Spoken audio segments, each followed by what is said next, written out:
Welcome to Let Me Fix This. Enjoy the video. You start by enabling the emoji keyboard in System Settings. This is the only way to add it globally.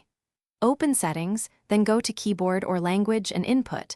On iOS, that's General Keyboard. On Android, it's Languages and Input.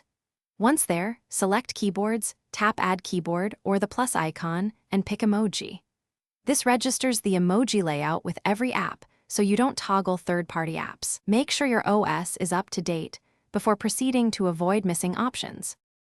Now you switch into the emoji keyboard to use it.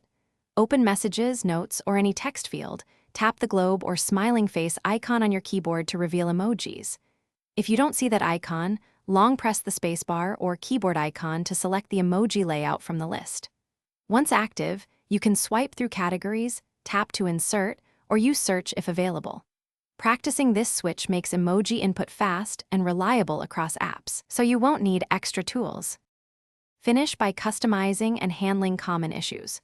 Go back to Settings keyboards to reorder so emoji is primary, or remove unused keyboards to avoid accidental switches. If the emoji icon disappears, install any pending OS updates and restart the device. That resolves most glitches. As a last resort, reset keyboard settings, which clears custom data and forces the system to re-register layouts. If problems persist, check language packs. Missing language support can hide emoji options, so re-enable the necessary languages and retry. Thanks for watching. If you found this helpful, don't forget to like and subscribe.